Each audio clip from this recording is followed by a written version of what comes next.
नमस्कार दोस्तों, Punjab nursing and paramedical YouTube channel में आपका स्वागत है। आशा करता हूं आप सभी अच्छे होंगे। दोस्तों, इस वीडियो में बात करेंगे 2024 सेशन के लिए आपके जो थर्ड राउंड काउंसलिंग प्रोसेस है फॉर बीएससी नर्सिंग के लिए, तो उसके बारे में बात करेंगे। आपकी जो थर्ड राउंड काउंसलिंग है उसका शेड्यूल भी जारी कर दिया गया है और साथ ही आपके थर्ड राउंड के लिए कितनी सीट वैकेंट रही है तो वो भी आपका यहाँ पे जारी कर दिया गया है। इस वीडियो में बात करेंगे कि आप थर्ड राउंड काउंसलिंग प्रोसेस को कब से कब तक करवा सकते हैं, कितनी सीटें आपकी वैकेंट रही है, साथ ही आप मेरे से अगर काउंसलिंग प्रोसेस करवाना चाहते हैं तो उसकी क्या प्रोसेस रहने वाली है और थर्ड राउंड काउंसलिंग में कौन कौन पार्टिसिपेट कर सकते हैं, तो वो भी जानकारी आपको इस वीडियो में मिलेगी। वीडियो को शुरू से अंत तक जरूर देखिए। अगर हमारे चैनल पे नए हैं, चैनल को सब्सक्राइब करके बेल आइकन जरूर प्रेस करें जिससे कि आने वाले सभी वीडियोज की नोटिफिकेशन आपको मिल सके।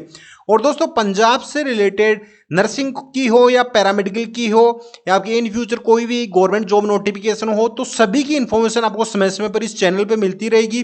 तो आप इस चैनल को जरूर सब्सक्राइब कर लीजिए जिससे कि समय रहते ही आपको सारी अपडेट है वो मिलती रहे। तो यहाँ पे आप देख सकते हैं, जिससे आप ऑफिशियल वेबसाइट पे जाएंगे BFUHS की, तो यहाँ आपका ये काउंसलिंग का शेड्यूल दिया गया है और ये अभी आपका थर्ड राउंड काउंसलिंग का जो टेंटेटिव वैकेंसी पोजीशन है कि थर्ड राउंड के लिए कितनी सीट वैकेंट है, तो दोनों नोटिफिकेशन है ये आपके जारी कर दिए गए हैं। ये नोटिफिकेशन मैं टेलीग्राम चैनल पे भी अपलोड कर दूंगा। PPMBT फर्स्ट आप जैसे ही टाइप करेंगे टेलीग्राम पे तो आपको चैनल आपको शो हो जाएगा, आप उसे ज्वाइन कर लीजिए। मैं उस पर जो भी नोटिफिकेशन वगैरह आते हैं वहाँ पे समय समय पर अपलोड करता रहता हूँ, तो आप उसे भी ज्वाइन कर लीजिए। तो सबसे पहले हम बात करते हैं आपके शेड्यूल की कि आपका जो शेड्यूल है वो कब से कब तक आप अपनी काउंसलिंग प्रोसेस है वो कर सकते हैं। तो यहाँ पे ये थर्ड राउंड ऑनलाइन आपकी काउंसलिंग प्रोसेस होगी। तो आपकी जो सीट वैकेंसी है, कितनी सीट है वो जारी कर दी गई है, अभी इस पे चर्चा करेंगे।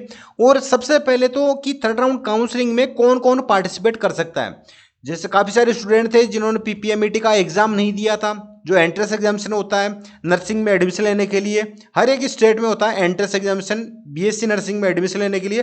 तो पंजाब स्टेट में भी आपका PPMBT का एंट्रेंस एग्जामिनेशन कंडक्ट करवाया गया था।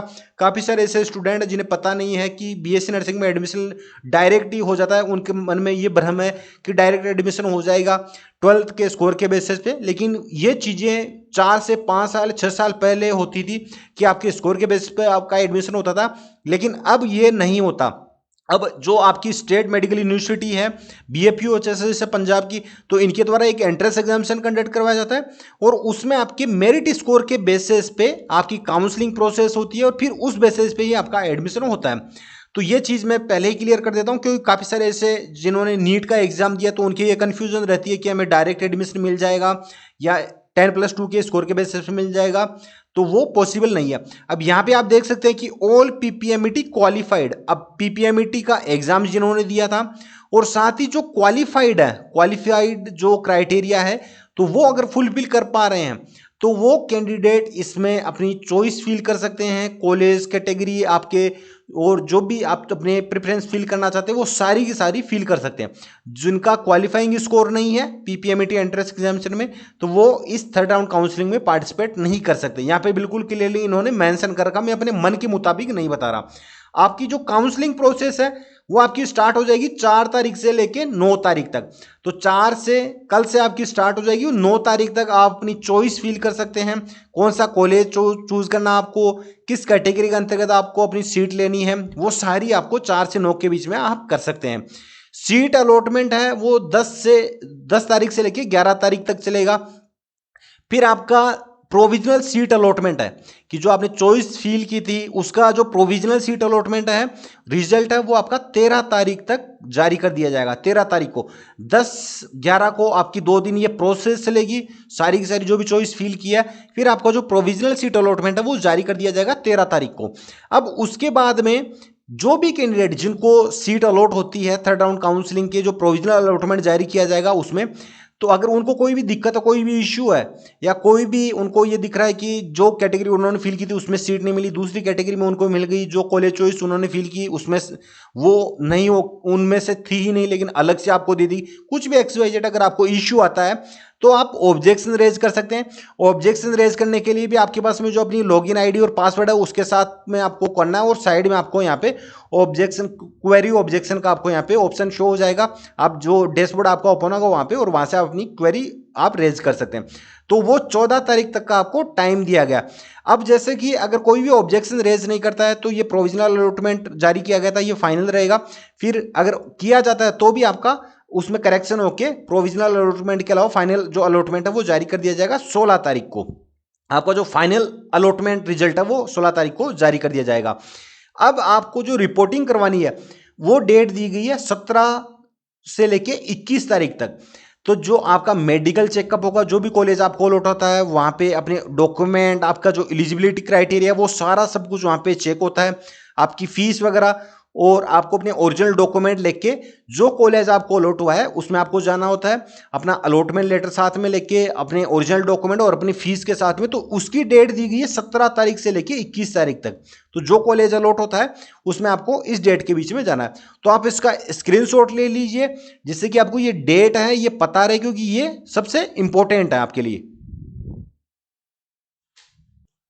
अब इसके अलावा यहाँ पे दो इंपॉर्टेंट नोटिस और दिए गए हैं, ये इंपॉर्टेंट पॉइंट है।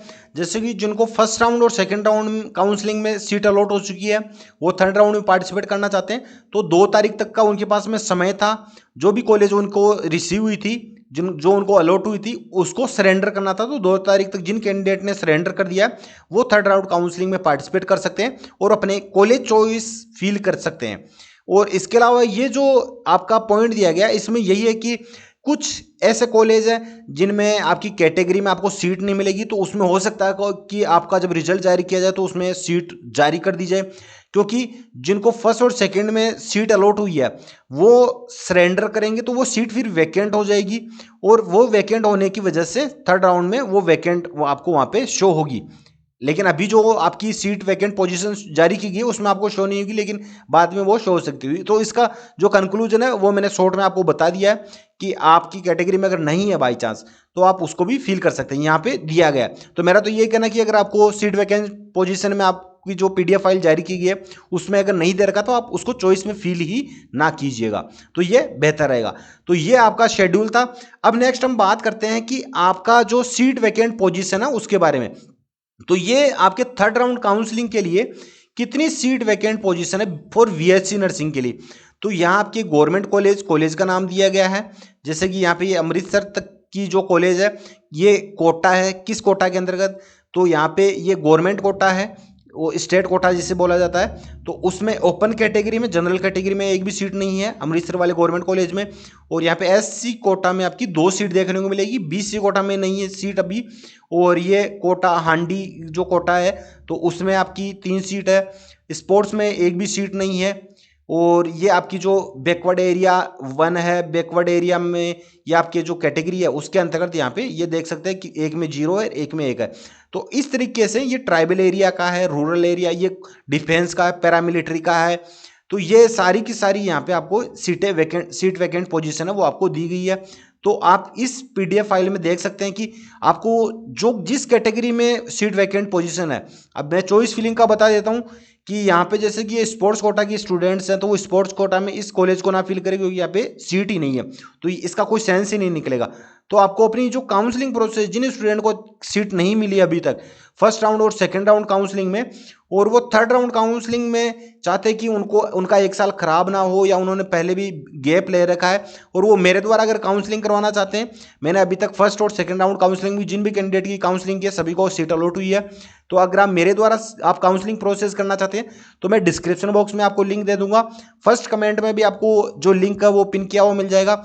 वहाँ पे जाके आप अपने आप को एनरोल कर सकते हैं, अपनी डिटेल फिल कर सकते हैं, और फिर आपकी जो भी डिटेल है वो मेरे पास आ जाएगी। और आप अपना जैसे एनरोलमेंट कंप्लीट कर लेंगे तो जो आपकी काउंसलिंग प्रोसेस है वो मेरे द्वारा आपकी कंप्लीट कर दी जाएगी। तो उसकी प्रोसेस क्या है, तो जो डिस्क्रिप्शन बॉक्स में लिंक दिया गया आप उस पर जैसे ही क्लिक करेंगे तो इस तरीके से इंटरफेस आपके सामने ओपन होकर आ जाएगा। अब यहाँ पे आपको क्या करना है, आप यहाँ पे ये सारा नीचे भी पढ़ सकते हैं कि मैंने डिटेल में यहाँ पे सारी चीज़ें आपको मेंशन कर रखी है। अब इसमें आपको करना क्या है, यहाँ पे आपको BSc नर्सिंग काउंसलिंग रजिस्ट्रेशन ये आपको सेलेक्ट करना है, फिर एनरोल नाउ पे आपको क्लिक कर देना है। अब आप जैसे ही एनरोल नाउ पे क्लिक करेंगे तो ये इस तरीके से इंटरफेस आपके सामने ओपन हो जाएगा। यहाँ पे अपना फर्स्ट नेम फिल करना है, अपना लास्ट नेम यहाँ फिल करना है, अपनी एक्टिव ईमेल ID, फिर यहाँ अपनी कॉन्टैक्ट डिटेल और ये सबसे मोस्ट इंपॉर्टेंट है, यहाँ आपको फिल करना PPMET BSc nursing third round counselling, ये आपको यहाँ पे फिल करना। मैं फिर से बता रहा हूँ, PPMET BSc nursing third round counselling यहाँ पे आपको फिल करना है।